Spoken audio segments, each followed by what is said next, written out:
Has anyone here ever been a soldier fighting against the US? What was it like? My grandfather was conscripted to fight for the North Korean military during the Korean War. He was at the Battle of Incheon and he likened the dread that he felt to what one must feel when faced with a massive tidal wave that is about to engulf you and everyone you know. Couple this with the fact that many North Korean troops were told horror stories that the American troops were cannibals, for example, and that the average American Marine was much taller and more physically robust than the average North Korean soldier. You can imagine how scared he was. He said that the Chinese and North Korean units were absolutely obliterated, and that they never stood a chance against the Marines. All his words, not mine. In World War II, the Germans, and some of our allies, often commented on how chaotic the US Army appeared to be. I believe the quote was "war is chaos, and the American Army practices it on a daily basis. Other armies were slow, disciplined, methodical, etc. The perception was that Americans were unpredictable, undisciplined but prone to ingenuity. Not just our generals but right down to the grunt soldier level. I understand most who fought us viewed this as a great strength. I was just a 7-year-old kid when my parents were watching CNN BBC while I was playing video games. It was about some army jets taking off during the night. My dad turned to me and said something along the lines, "It has begun. Get to the basement now." Some time later the first explosions could be heard. The NATO US bombing of Serbia in 1999 had started. I remember spending time in the basement with other residents. I remember how the building shook when the bombs exploded. The fear of what was coming after the sirens went off. They destroyed all 3 bridges across the Danube in my city, cutting us off from a part of our family. One day a bomb hit the refinery so we couldn't stay in the basements anymore because of CO2. Then a bomb hit about 100 meters from our building and shrapnel went through the blinds and windows and embedded itself into the opposite wall of our neighbor's flat. That was when we decided to move somewhere where the Americans had nothing to aim for, a smaller town. We were safer there but we could still hear the jets flying above us and bombs going off in the distance. When someone shot down the F-117 stealth jet, it was a huge duck air moment for Serbia. That's my short story of surviving a war versus USA. Edit. I forgot to mention that they were supposedly only bombing tactical targets. It'd be kinda hard to face all of those wrecks to respond to this. 1. Be a soldier. 2. Be in a country against the US. 3. Be in actual combat. 4. Survive it. 5. Go on Reddit and find this post. I am actually former US Army. I spent an entire summer serving as an OPFA, opposing force, at one of the Army's elite training center. Basically, I fought US soldiers in a giant simulation. I'd actually agree to some extent with the pushover comments for some units. The US Army is just so damn massive, some units certainly will look completely incompetent. Also, outside of a few soft units and light infantry, there isn't a whole lot of emphasis placed on toughness. However, combat arms units are no ducking joke. We have the best, most expensive training in the world and by far the best equipment. I would not want to be on the other team. Chances are I'd be dead before I even saw an American soldier. Hopefully this won't get buried, but my hopes are not too high. My father was a sniper during the bombardment in Yugoslavia, and my best friend's father was a member of the elite unit called Tigers while the war in Kosovo was raging. I'll be short because I have to sleep, but my father told me it was like trying to repel a wave on the beach by building a castle out of sand. You fought. You may have won some small encounters, be it by accident or pure luck, but you always knew that if they wanted they could just kill us all and be done with it. Not a nice time for Yugoslavia, that's for sure. Sebastian Junger very briefly touches on this in War. He writes at length about how incredibly terrifying and physically transforming it is to be in combat for American soldiers. Given all that, Junger then asks one of the American soldiers what it must be like for a Taliban combatant to face off against an Apache helicopter, and the soldier pretty much just shudders.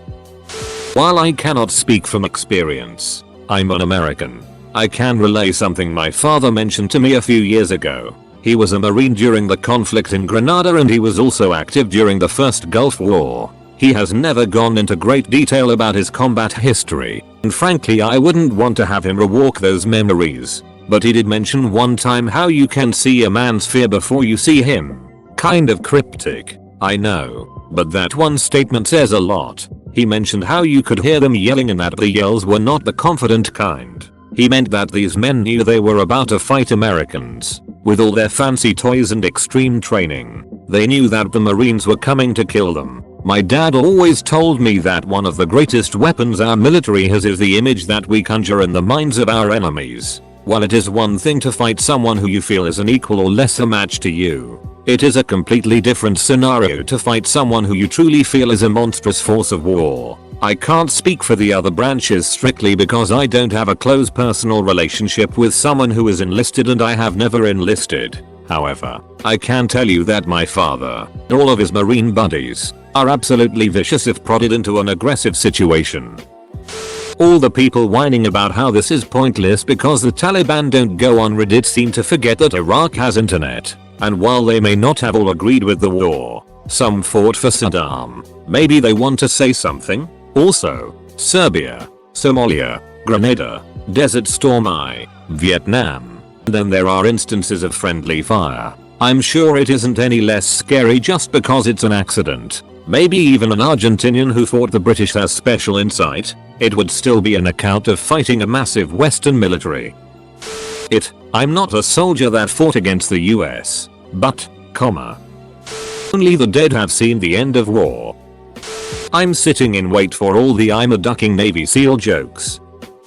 Former active army infantry here. Not sure how I'd feel if I met someone who told me they were former JAM. There were dozens of different armed groups fighting each other and fighting the coalition forces at the same time. My first deployment, it was mostly the Mali army. On the one hand, a lot of them were poor unemployed kids with zero prospects for employment or education. The only possible option for them was to grab a rifle and show up with the rest of the ski masks and run into coaxial machine gun fire, or dig a hole for $20 and get blown apart by an Apache. So I have some empathy for the plight of the poor, uneducated, unemployed Shiite youth who took up arms to fight the imperialist stormtrooper invaders. Sure, yeah, if Red Dawn happened, I'd be in the woods with the Wolverines too. Roger that. On the other hand, kidnappings, torture, rape, execution, burning the Sunnis out of their homes, corruption of the police force, the 3 dead preteens we found kidnapped,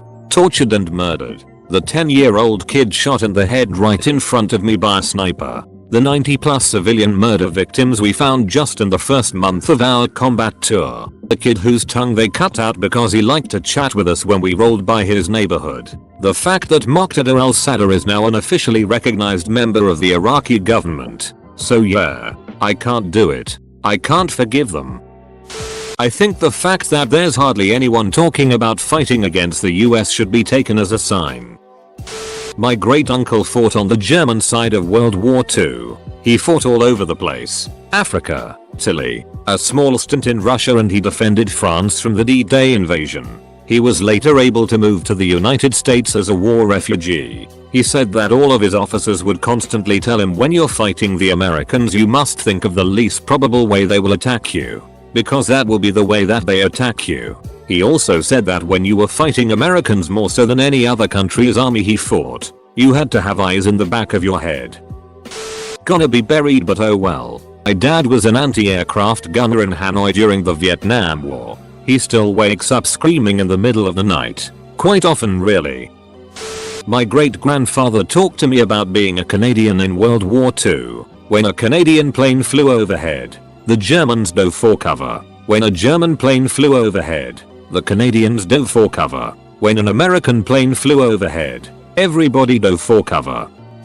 Scrolled through this entire thread and didn't find a single person who could describe firsthand what it's like to fight American troops. Now that's military efficiency. Whenever I see the Blue Angels fly, I wonder what it must feel like knowing that those things are coming for you. It must be a hopeless feeling. I actually gave a talk on this topic today, not just the US but basically on the losing side. I suppose I'd sum it up: the winners write history. I guess the end result of facing an army like the US, a technological monster, is you're not going to be the one writing that history book. Currently in Berlin and I just get my group. USS Canada etc. to imaging no war memorials in their towns. No Veterans Day. No Anzac Day. No parades. No walls listing the dead. And then I remind them that for a large proportion of soldiers here during WW1/WW2 it wasn't they were evil, it was they were, in their minds, fighting for their home the same as our grandfathers and great-grandfathers. We get to remember our dead soldiers, to raise them up as heroes. Those that lose don't. It's a strange but powerful thing to be allowed to remember. Please do not take this as me trying to lessen the atrocities committed during World War II. Does getting bombed attacked by allied US troops count on this one? If so, I'll try to get in touch with some old military buddies to post here. This will probably be buried, but my great uncle fought for the Germans in the Battle of Normandy. He said that they were told that the allies were being pushed back into the sea and that any allies they saw were most likely small units that had slipped by. A few days later my great uncle woke up to find a regiment of Americans camped within sight of the farmhouse they were in. Him and his squad surrendered. Both of my grandfathers were on the German side for World War II. They didn't say much about the Americans until after the war, and how helpful they were rebuilding Germany and donating chocolates to kids and etc. But both sets of grandparents told horror stories about facing the Russians. Seems they were pissed at the scorched earth they had to do to defeat the German push, and made them pay dearly and daily. They emigrated to the US because they ran so far west, getting as far away from the Russians as possible. As an Al Qaeda operative, I've written foul things about America on the daily internet war.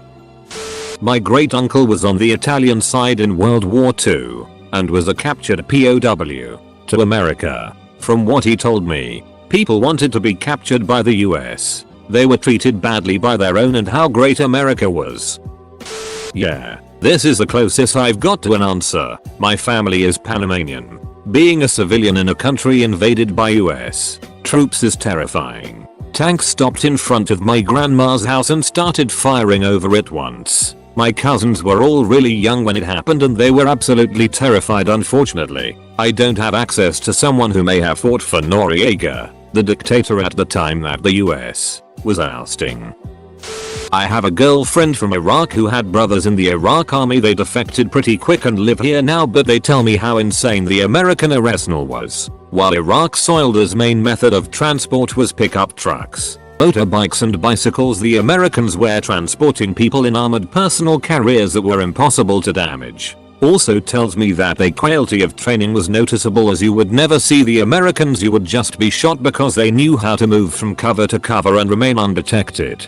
Her brothers never killed anyone. They defected once troops entered the country. They were only 16 at the time. I am currently in the US Army right now, so I'll do my best just to describe what I see. The basic way of looking at it is the people we fight know that there is no way they could ever beat the US military. It's just too big and too technologically superior.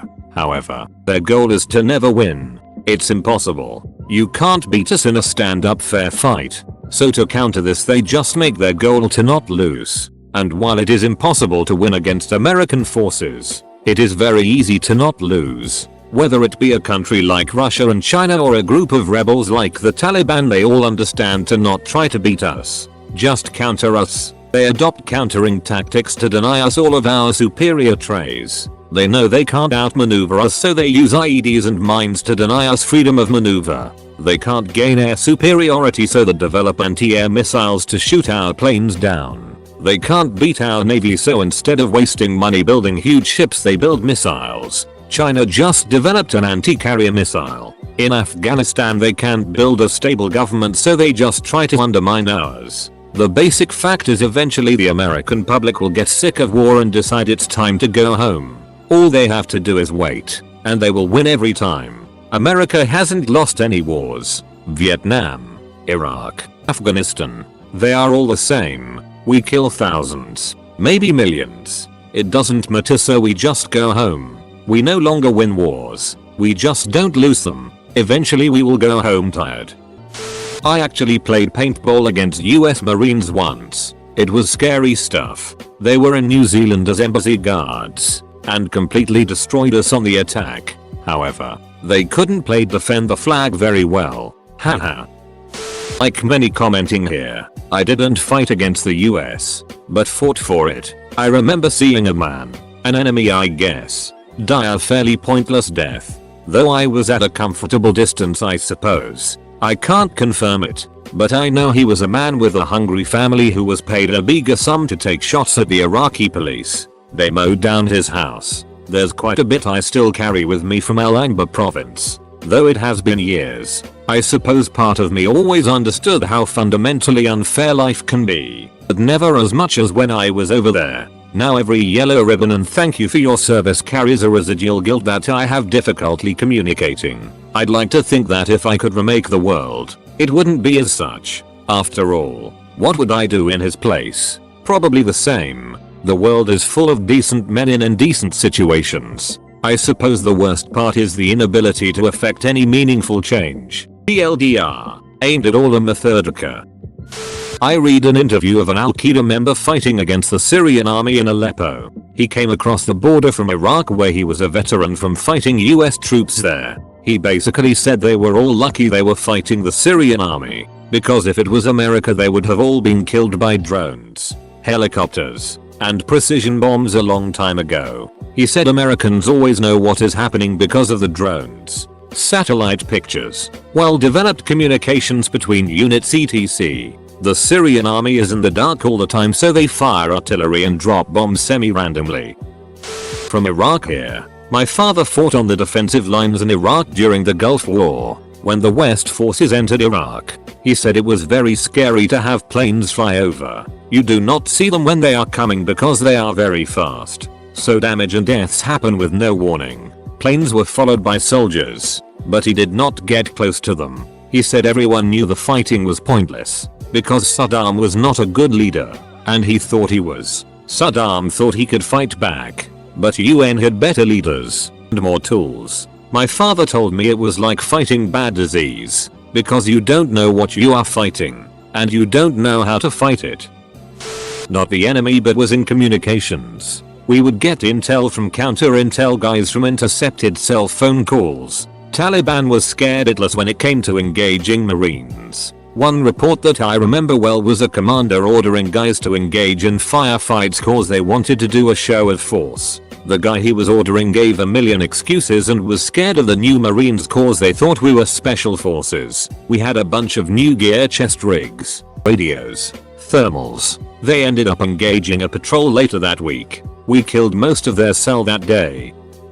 My great uncle flew A6M0 Zeke fighter aircraft for the Japanese Imperial Navy. He survived one attack on an American carrier task force but was wounded and relegated to light duty in China. He described the first time seeing the US fleet, circa 1944, as both awe-inspiring and extremely disheartening. Simply the futility of trying to fight the US.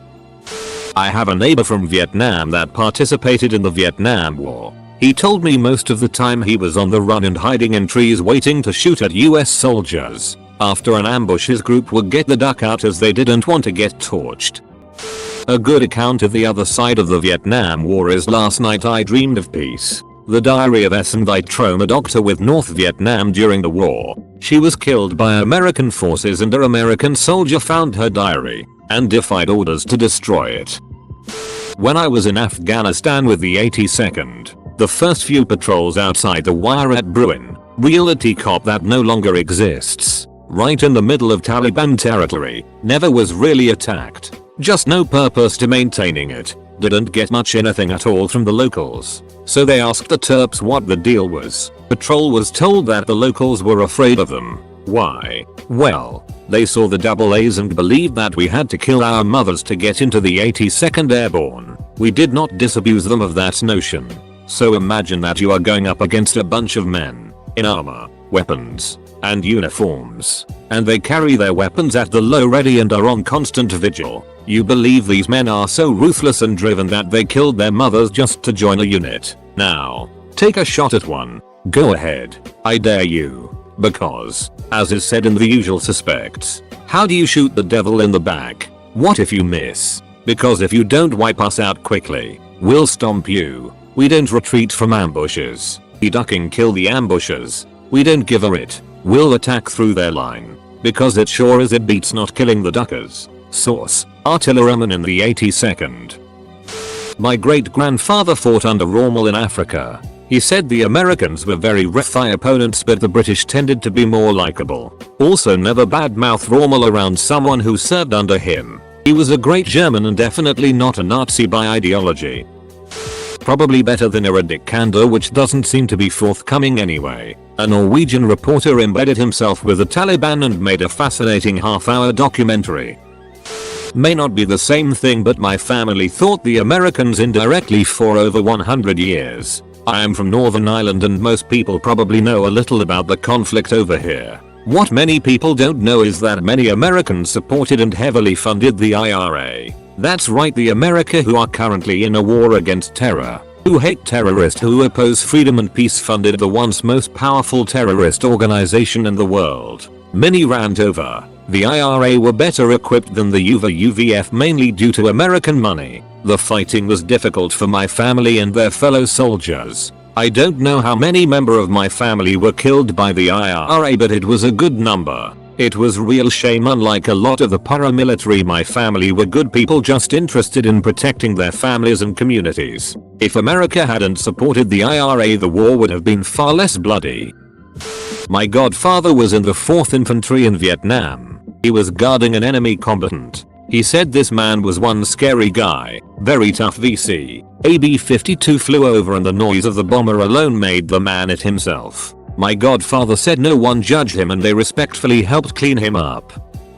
Moons ago, I had a father-in-law that was part of the German paratroopers during World War II. He was taken as a POW during the Battle of the Bulge and sent to a camp in England. He said that with the level of fighting he engaged in, he was scared and he did not think he was going to make it out alive. That is what they were told. The Allied forces would not allow them to surrender. They will shoot them no matter what. He was captured when he was discovered hiding in a building. He said he had no time to react and it was get shot to death or give up. He said he was treated very well in his POW camp. He has since died, but he was a colorful guy. He chalked it up to a countryman called into service of his country during that time. He had a lot of stories about Germany during that time. It was an interesting perspective. I would definitely recommend you read The Sorrow of War, a novel written by a North Vietnamese soldier. It's a harrowing read. They knew how little chance they had against the US, but still fought anyway.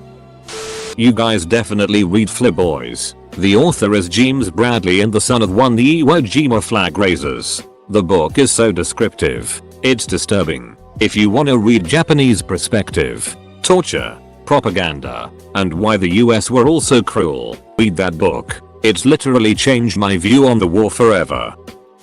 This will get buried, but German accounts from World War II state a slight lack of respect for their counterparts in the American army. The interview I read went something like, "For us, Germans, when we ran into trouble, we had to get creative. We had to outflank, outmaneuver, or outthink the Americans. When the Americans ran into trouble, a machine gun nest, a mortar, an entrenched position, they sat back and called in artillery to smash everything to pieces, then walked in and cleaned up."